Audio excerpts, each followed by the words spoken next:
할렐루야. 우리 옆에 있는 분들과 인사하시기 바랍니다. 내가 더 많이 사랑하겠습니다. 더 많이 사랑하겠습니다. 내가 더 많이 섬기겠습니다. 내가 더 많이 섬기겠습니다.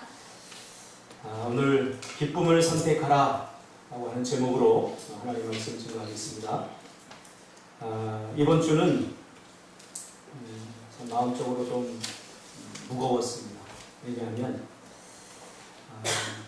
상담을 하면서 깊은 어두움에 눌려있는 사람을 눈앞에서 봐야 됐기 때문에 마음이 상당히 무거웠습니다. 또 안타까웠습니다. 그 어두움을 함께 한다는 것이 굉장히 참 힘든 것 같아요. 상담에서 전이라는 말을 쓰거든요. 이렇게 내담자하고 상담을 하면 그 사람의 아픔이 나의 아픔이 되고 그 사람의 고통이 나의 고통이 돼요. 이게 공감이 돼야 상담이 되지, 이 공감이 되지 않으면 비난하게 되어 있습니다. 또 왜 그래? 그 상황 그런 것도 못해? 그걸 일어서야지. 이것은 공감이 안 될 때 나타나는 현상입니다. 그가 왜 그렇게 했을까? 그 마음은 얼마나 아플까? 이 공감. 예수님도 우리를 공감하셨죠. 그래서 이 땅에 육신의 몸을 입고 오셨죠. 이 공감이라고 하는 능력은 하나님께로부터 온 하나님의 형상을 따라 지음받은 우리가 당연히 가져야 되는 그런 성품 중에 하나입니다. 그 친구가 이렇게 이야기를 하면서 전화로 때로는 이야기하고 또 눈을 마주보고 커피를 마시면서 이야기하면서 제가 그것을 깨달았어요. 이 친구 마음에는 빛이라고는 조금도 발견되지 않았습니다. 모든 게 다 어둠이었습니다. 그래서 그 친구와 함께 있는 것이 굉장히 힘들고 또 나까지도 우울하게 그렇게 만들어졌던 시간입니다. 그 친구 안에, 그 마음 안에 이미지화된 어둠의 세력이 마치 나까지 삼키려는 것 같이 괜히 이야기하면 나도 우울해지고 나도 힘들어지는 것을 발견했습니다. 그 친구의 마음은 빛 한 줄기 비치지 않는 캄캄한 암흑 자체였습니다. 여러분도 아마 인생을 살다가 아직 젊기 때문에 그런 거 많이 경험하지 못했을 줄 압니다만 살다 보면 캄캄할 때가 있어요. 앞문이 막히고 뒷문이 막히고 옆문이 막히고 다 막혀서 캄캄할 때가 있어요. 이 암흑은 그 친구의 마음에 불안을 일으키고 마음 전체가 두려움으로 가득 차서 그 마음을 병들게 하고 또 급기야 쓰러뜨리는 것을 보았습니다. 캄캄한 그 마음, 내가 어떤 말로 위로하고 어떤 말로 온갖 상담적 기술을 다 내가 사용하면서 그를 위로하고 그를 회복시키려고 그렇게 했지만 다시 돌아서면 그의 마음은 우울해지고 불안했습니다. 이것을 그 심리학에서는 예스와 게임이라고 합니다. 제가 말을 할 때는 다 예스 합니다. 그건 우리가 잘못 생각한 거야. 예스. 왜 그렇게 생각해? 좀 다른 방향으로 생각해봐. 예스. 그렇게 할 수 있지? 예스. 예, 할 수 있습니다.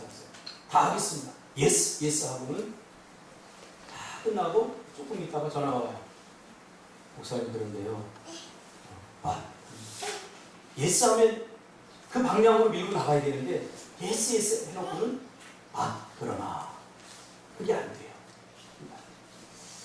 우리와 똑같지 않습니까? 우리도 기도의 시간에는 하나님 앞에 예스, 내가 뭐든지 할 수 있을 것 같습니다. 하나님 도와주세요 하면 다 할 것 같습니다. 말씀을 들을 때는 은혜 받는 것 같고 내가 그 말씀대로 다 살 수 있는 것 같고 예스, 예스, 아멘, 아멘 하고는 돌아서면 현실을 바라보고는 그러나 나는 육신이다. 그러나 나는 인간이야. 그러나 나는 약해. 도저히 저까지도 힘들어져서 참 이번 주는 굉장히 힘들었던 것 같아요. 그 친구를 놓고 새벽마다 이번 주 우리 작전 기도하지 않았습니까? 기도하면서 다른 대안이 없다. 다른 대안이 없다. 어두움, 그 친구 안에 하루 이틀 만에 생긴 어둠이 아닙니다. 오랜 시간 동안 그 마음속 깊은 곳에 차츰차츰 쌓여진 이 어둠의 세력을 몰아내는 것은 한 가지밖에 없습니다. 그것은 바로 빛입니다. 새벽녘에 나오면 여기가 캄캄해요. 제가 제일 먼저 나와서 불을 딱 켜면 환해져요. 어디에 무엇이 있는지 캄캄해서 안 보여요. 그러나 빛을 비추면 어디에 무엇이 있는지 다 드러납니다. 어둠을 몰아내는 것은 빛입니다. 예수님은 빛이라고 하는 은유를 통해서 자신의 본질을 이야기하고 싶었던 것 같습니다. 그래서 요한복음 8장 12절에서 예수님은 나는 세상의 빛이니 나를 따르는 자는 어둠에 다니지 아니하고 생명의 빛을 얻으리라 라고 말씀합니다. 세상 사람들이 어둠 속에서 암울한 삶을 사는 것은 이해가 갑니다. 그러나 예수 믿는 하나님의 백성들이 어두운 세상에서 암울하게 살아가는 것은 이건 이해가 되지 않습니다. 왜냐하면 우리는 빛이신 예수님을 영접했고 우리 안에는 자신의 빛이라고 말씀하신 예수님의 빛이 우리의 마음을 비치고 우리 인생을 비추기 때문에 우리 도저히 어두워질 수 없는 인생이 됩니다. 오늘 본문에서 요한복음 8장 12절에서 주님은 나는 세상의 빛이니 그 다음이 중요합니다. 나를 따르는 자는 어둠에 다니지 아니한다고 했습니다. 그러니까 예수님을 믿는 것과 예수님의 말씀대로 사는 것, 이것은 별개의 문제입니다. 우리가 예수님이 주신 은혜로 예수님을 영접했습니다. 예수라고 하는 빛이 우리 안에 들어왔습니다. 그러나 이 빛이 계속 빛을 발하려면, 빛을 잃지 않고 빛을 발하려면 따르는 삶을 살아야 됩니다. 따르는 삶. 여기서 많은 그리스도인들이 실패를 합니다. 예수는 믿으려고 하는데 그의 말씀대로 사는 것은 포기하고 살아갑니다. 힘들고 어렵다는 거죠. 이게 아이러니입니다. 그러므로 예수님의 빛에 대한 이 메타포는 자신을 빛이라고 말하는 것은 한 가지 의미밖에 없습니다. 플로베르라고 하는 사람이 일물일어설이라고 하는 말을 했습니다. 그 뭐냐면 한 단어에는 한 가지 뜻밖에 없다는 거죠. 한 가지 본질적. 그러니까 오늘 본문에서 예수님이 나는 빛이다 라고 말할 때 여기서 사용된 의미는 바로 밝히는 의미입니다. 물론 이 근동아시아 지금 이 성경이 쓰여질 당시에는 이 불이라고 하는 것이 태우는 역할도 하는데, 그러나 예수님이 나는 빛이다 라고 말했을 때 이 의미는 태우는 의미보다는 밝히는 의미입니다. 아무리 캄캄해도 빛이 비추면 어둠은 물러갑니다.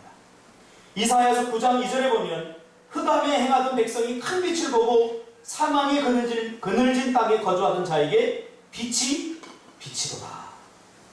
요한복음 12장 46절에 보면 나는 빛으로 세상에 왔나니 무릇 나를 믿는 자는 어둠에 거하지 않게 하려 함이라. 이렇게 말씀하고 있습니다.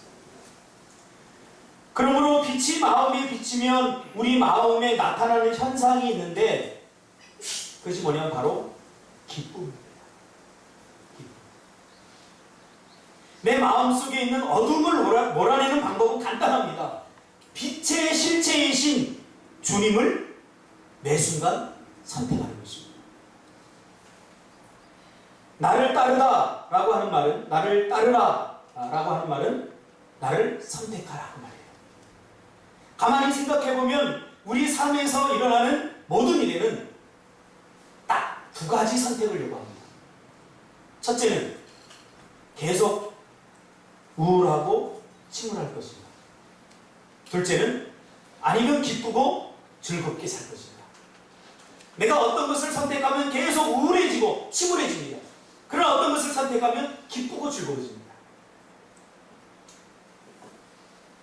데살로니가전서 5장 16절에 항상 기뻐하라 라고 말하고 있습니다. 이 말은 인생의 어떤 순간에도 항상 기쁨을 선택하라고 말해요. 여러분, 기쁨은 내 안에서 발생하지 않습니다. 내가 만들어낼 수가 없습니다. 그래서 아무리 억지로 기뻐하려고 해도 기쁨이 생기지 않습니다. 그러다 보니까 세상 사람들은 기쁨을 쾌락으로 대신합니다.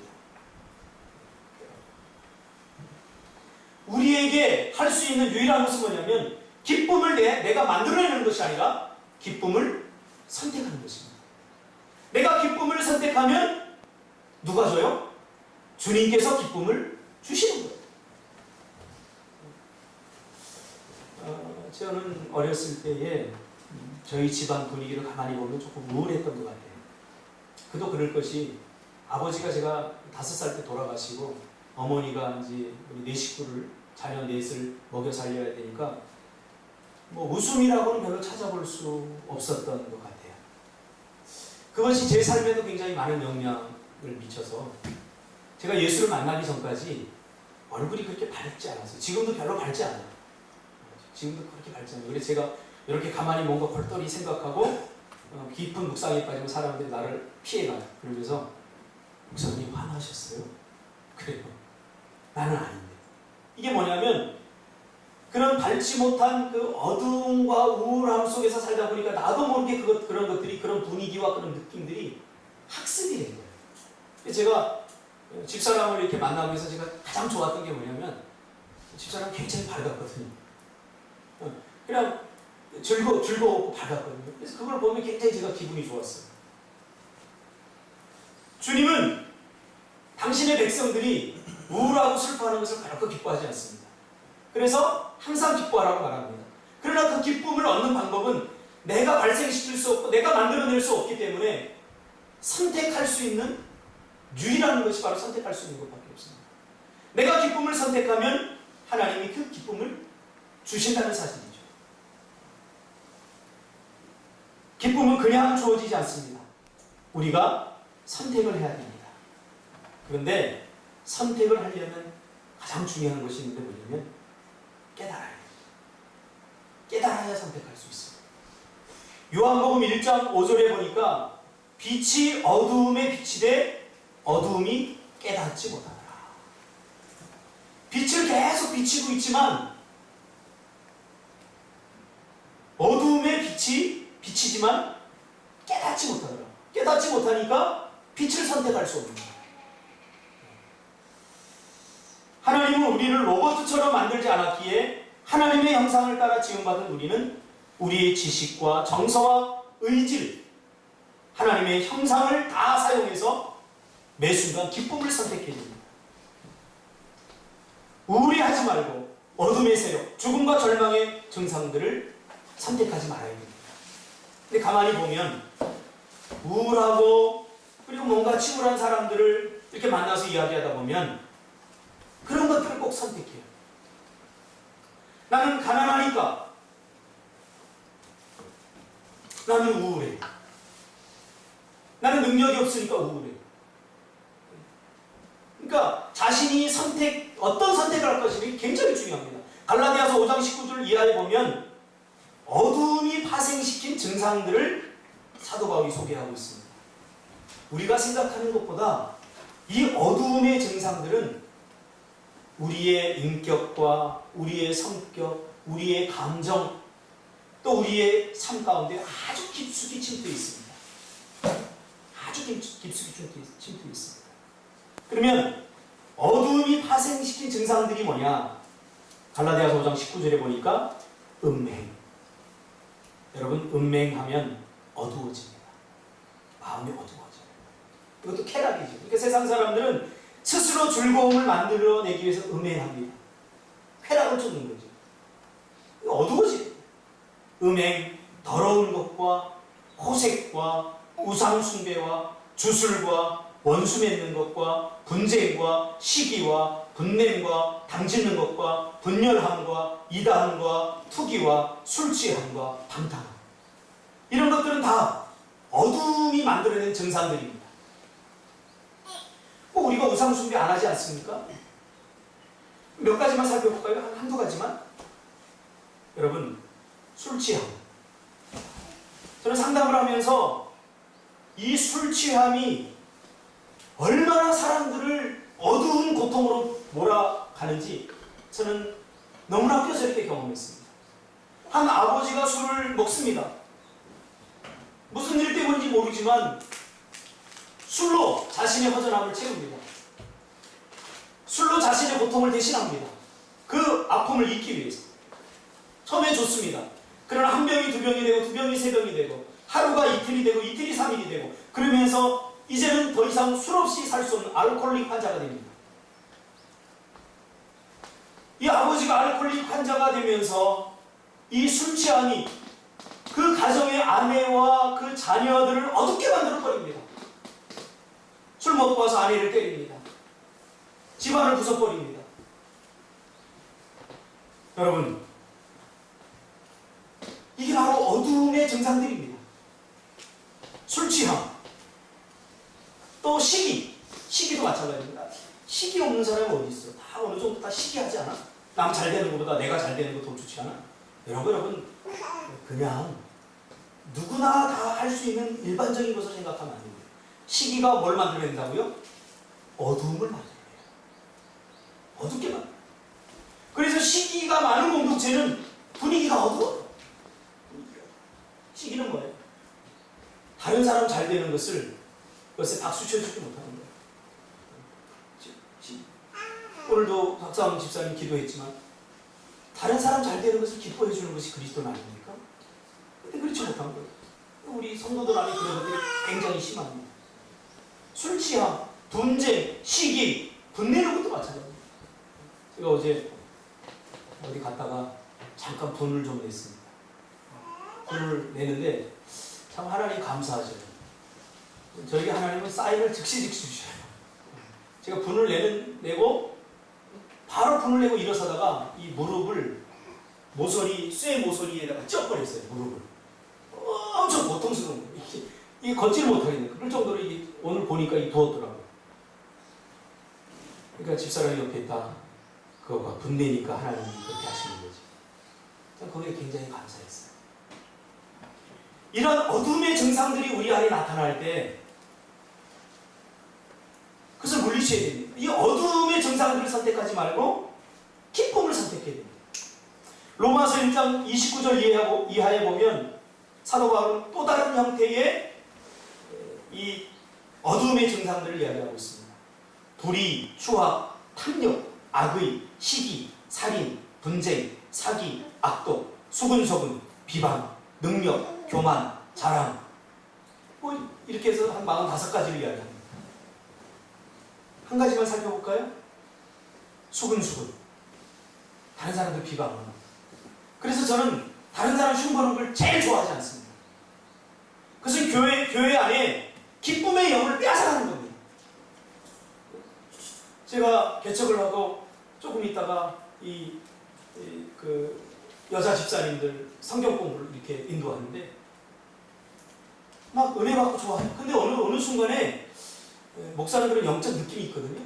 뭔가 좀 싸한 느낌이 들어요. 그래서 성경 공부 시간에 좀 공부를 잘하는데 왜일까? 기도하고 고민하면서 제가 한 가지를 하나님 깨닫게 됐어요. 뭐냐면 이 여자분들이 일부 성경 공부 은혜 받고 끝나고 이분은 뭐하냐면 남편 흉보기 대회를 여는 거예요. 그래서 한쪽에 몰아놓고 막 우리 남편은 하면서 흉보는 거예요. 비방하고. 저는 그 공동체가 어떻게 될 걸 알기 때문에 그 리더십 집사님 불러서 제가 이야기했어요. 집사님, 흉보지 마세요, 남편들. 그렇게 마음에 안 들면 차라리 이혼하시든가 아니면 앞으로 계속 살 거면 그의 허물을 감싸주고 덮어주고 이렇게 사세요. 이렇게 했더니 이분이 아무렇지도 않다는 저한테 뭐라고 하냐면 에이 목사님 아주 젊으셔서 그런데요. 그때만 해도 10년 전이니까 그냥 40이니까 모르셔서 그러는데요. 여자들은 원래 다 이래요. 그냥 한번 이렇게 다 남편들 흉보고 나쁜 놈 그리고서 다 잊어버린다는 거예요. 모르는 이야기예요. 그렇게 흉을 보고 그렇게 비방하고 그렇게 수근수근 하더니 가정에 문제가 생기기 시작합니다. 남편이 바람을 피우고요. 남편의 회사가 부도가 나고 그 돈 문제 해결하는 과정에서 어려움들이 생깁니다. 여러분 비방하는 곳에는 어둠의 세력이 임합니다. 수근수근 되는 데는 어둠의 세력이 임합니다.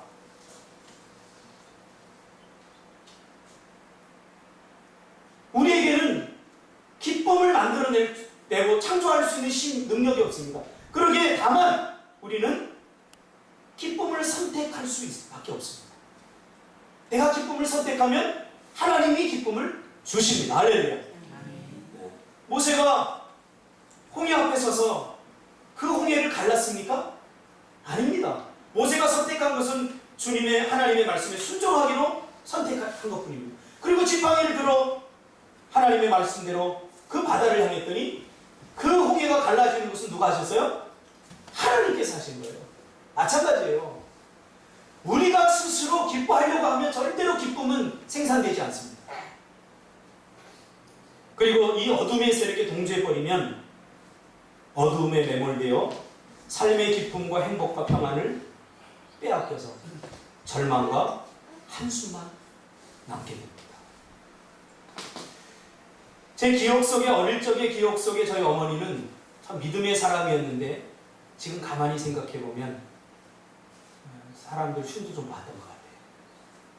제가 그걸 들으면서 자랐던 것 같아요. 그러니까 어둠의 세력이 내 안에 머무르게 된 거죠. 저희 어머니 핑계 되는 건 아닙니다. 그렇다는 거예요. 근데 아주 신기합니다. 기쁨을 선택하면 하나님께서 마음의 평안을 주시고 정말로 문제나 세상이 빼앗을 수 없는 평안과 기쁨이 내 안에서 샘솟듯이 생겨난다. 참 신기해요. 하나님의 빛, 즉 복음의 빛이 비칠 때 우리 마음에 나타나는 아주 또렷한 현상 중에 하나가 바로 기쁨이 넘쳐난다. 기쁨의 복음입니다. 저도 그래요. 저도 예수를 믿고 예수를 인격적으로 만나고 나서 제가 굉장히 밝아졌어요. 그동안에는 우울함과 패배의 주의와 가난과 이런 것 때문에 굉장히 침울하고 우울했는데 예수를 만나고 난 이후에 제 삶을 한 1년 후에 돌아보니까 제가 나도 모르게 굉장히 밝아졌다는 거예요. 기쁨이 내 안에 넘쳐났다는 거예요. 그러므로 에베소서 5장 8절에 보면 너희가 전에는 어둠이더니 이제는 주 안에서 빛이라. 빛의 자녀들처럼 행하라. 저는 아직도 기억해요. 어릴 적에 성탄절 이브 때 12월 24일 날 제가 교회에서 성탄 성극을 준비하고 성탄절 얼마나 기쁩니까? 얼마나 행복합니까? 얼마나 좋습니까? 저희 어릴 때는 여러분 지금 풍족하니까 그런 거 보면 성탄절 때 우리가 먹을 수 있는 과자 실컷 먹을 수 있고 선물 많이 받을 수 있고 그랬어요.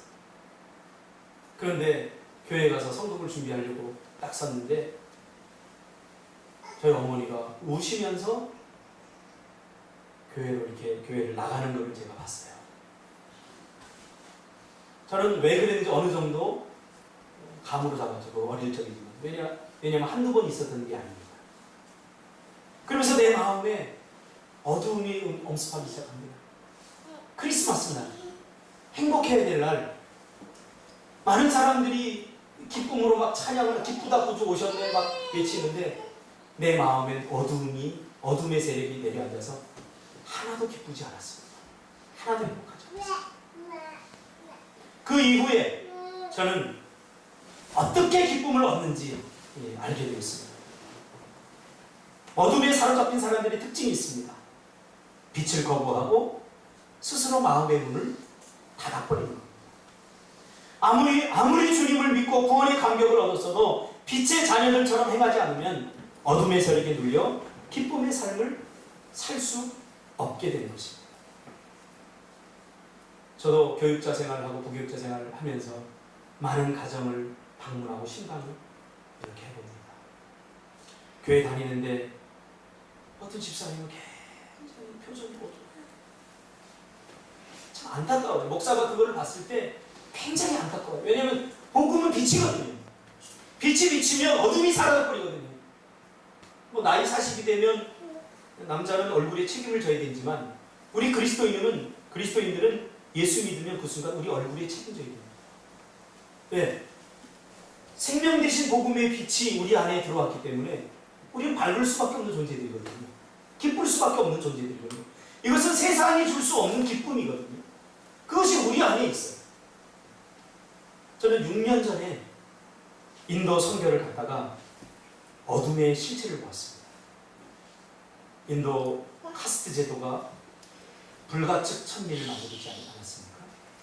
그 불가측 천민들을 제가 만나면서 한결같이 제가 느낀 게 있는데 뭐냐면 그들은 표정이 없다는 거예요. 한쪽에서는 궁궐 같은 그런 그 백화점에 가려면 막 다 검색을 받아야 될 정도로 손처럼 쌓아놓고 돈 많은 사람들은 그곳에서 스타벅스 커피를 마시면서 그렇게 히히호호 하는데 대부분의 땅에서는 불같이 천민들이 표정 없는 표정으로 나이도 없어. 한 3살, 4살 된 애들이 1살짜리 애 없고 철길에 이렇게 돌아다니면서 $1 하면서 돌아. 이게 뭡니까? 어둠의 세력의 실체입니다. 어둠에 눌리게 돼버리면 복음의 빛을 받지 못하면 그렇게 되는 거죠. 우리 대한민국도 한 120년 전에 이 땅에 복음의 빛이 들어오기 전에 그랬습니다. 오히려 그것보다 더 했습니다. 여자들은 얼마나 고통을 당했습니까? 인도의 탕후루가 한국을 동방의 해 뜨는 나라라고 고상하게 표현했지만 그 틀린 표현입니다. 사실 그때만 해도 한국은 깊은 절망과 어둠의 세력에 눌렸던 땅입니다. 요한복음 16장 22절 주님은 지금은 너희가 근심하나 내가 다시 너희를 보리니 너희 마음이 기쁠 것이요 너희 기쁨을 빼앗을 자가 없으리라 라고 말합니다. 목사의 가장 큰 고통과 아픔은 무엇인지 아십니까? 저의 설교를 듣고 저의 말씀을 듣는 우리 성도들이 얼굴에 그늘이 진 거예요. 한 사람의 신앙은 그의 얼굴로 다 표현됩니다. 억지로 웃으려고 해도 웃음이 나오지 않습니다. 그럼 어떻게 됩니까? 다시 복음으로 가야 됩니다. 다시 내 마음에 복음의 빛을 비추게 하고 생명의 빛을 비추게 해야 됩니다. 이것은 세상이 줄 수 없는 것입니다. 이 요한복음 16장 22절은 예수님이 부활하기 전에 하신 말씀입니다. 그리고 이 말씀은 성령을 통하여 이루어졌습니다. 다시 오게 된 거죠. 여러분 안에는 성령이 있습니다. 할렐루야. 믿습니까? 우울함, 불안, 두려움, 이 어둠이 주는 죽음의 증상들. 불안은 미래에 일어나지 않는 일에 대해서 자기가 통제할 수 없을 때 느껴지는 감정입니다. 제가 이 친구를 상담하면서 매우 불안합니다. 매우 불안합니다. 근데 불안의 원인이 어디 있느냐? 아직 일어나지 않는 미래에 대해서 자꾸 걱정하는 거예요. 목사님, 그런데 이렇게 되면 어떡하죠? 제가 그랬어요. 얘야, 그거 아직 그 일 일어나지 않지 않았느냐? 아직 일어나지 않았을 뿐만 아니라 네가 걱정하는 그 일 절대 일어나지 않을 거야. 그러니 염려하지 마. 걱정하지 마. 불안해하지 마. 네, 목사 알겠습니다. 감사합니다. 그리고 한 2초 지났는데 그런데 목사님 정말 그렇게 되면 어떡하죠? 기쁨을 선택하지 않는 거죠. 우리가 할 수 있는 유일한 대안은 기쁨을 선택하는 겁니다. 그리고 그 방향으로 신음하고 추구해야 됩니다.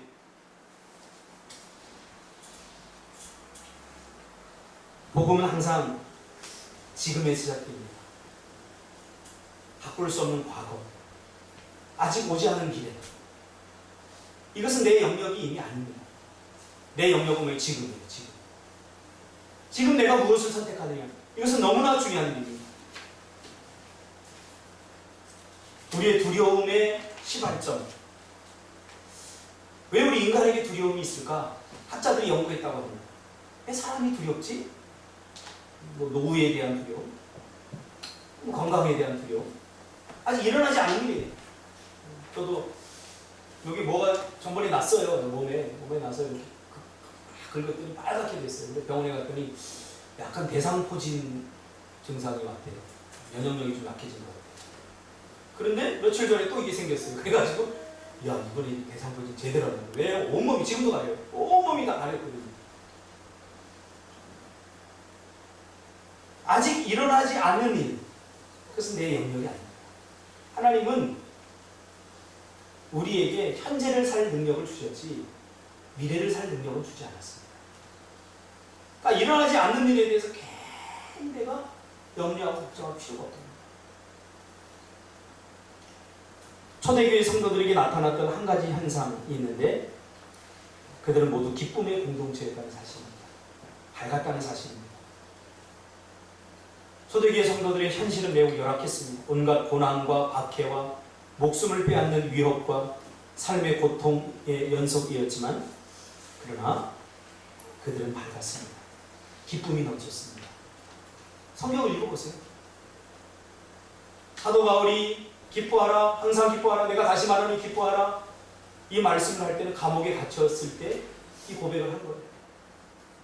감옥에 갇혀서 내가 언제 죽을지, 내일 죽을지, 모레 죽을지 모르는데 기뻐하라고 말하는 거예요. 그러니까 우리하고는 수준이 다르죠. 우리는 좋은 환경 속에서만 기뻐할 수 있고 기쁠 수 있는 원인과 조건이 갖춰져야 기쁘지만 사도 바울은 그냥 항상 기뻐했어요. 왜요? 항상 기쁨을 선택했기 때문에. 여러분 항상 기뻐지려면 항상 기쁨을 선택하시길 바랍니다. 기쁨을 만들어내려고 애쓰지 마시고 기쁨을 선택해야 됩니다. 그들은 예수를 믿는다는 이유로 잡혀 죽었습니다. 그냥 죽은 거 아닙니다. 사지가 찢어 죽이고 목이 잘려 죽이고 온갖 패악한 상태로 죽었습니다. 그러면서도 그 그리스도인들의 죽음을 지켜본 많은 사람들의 증언은 뭐냐면 그들은 미소를 지으며 죽었다. 이렇게 한 것도 지킵니다. 우리는 이제 복음으로 가야 됩니다. 오염된 싸구려 가짜 복음 기복주의 그거 버려야 됩니다. 그것으로는 세상을 이길 수 없습니다. 그것으로는 세상을 감당할 수 없습니다. 이제 우리는 진짜 복음으로 가서 초대교회 성도들이 믿었던 예수, 초대교회 성도들이 살았던 그 삶을 우리도 살아야 됩니다. 그렇게 선택해야 됩니다. 이런 모습을 보면서 히브리서 기자는 이렇게 고백합니다. 이런 초대교회 성도들을 보면서 이런 사람은 세상이 감당하지 못합니다. 할렐루야. 간단합니다. 세상이 감당하지 못하는 사람이 되느냐 아니면 세상을 감당할 수 없는 사람이 되느냐 이겁니다. 여러분의 마음에서, 가정에서, 가문에서, 속해 있는 공동체에서 웃음을 되찾고 즐거움을 되찾고 우울함에서 해방되어 기쁨으로 가려면 어떤 순간에도 기쁨을 선택하시기 바랍니다. 우리에게 세진이 엄마로 잘 알려진 양정숙 온누리교회 집사님 그 영상을 보면서 설교를 대신하려고 합니다. 마무리하려고 합니다. 신앙은 실전입니다. 실전. 믿음은 실전입니다. 말로 하는 것이 아닙니다. 이 양정숙 집사님은 실제로 자기가 낳지 않은 아이를 입양했습니다. 그것도 두 발이 없어요. 어제 집사람이 저한테 그러더라고요. 우리도 넷째 남자아이 하나 입양할까? 그래서 내가 그랬어요. 난 자신이 없어요. 그래서 이 세진이를 그 어둠의 세력을 몰아내고 온 가정을 그리고 우울했던 암울했던 이 세진의 삶을 빛으로 환하게 만든 사람으로 양정숙 집사님 한 16분짜리인데 그 아들 세진이가 오늘 하는 거거든요. 보고 마무리하도록 하겠습니다. 그리고 주시고 잠시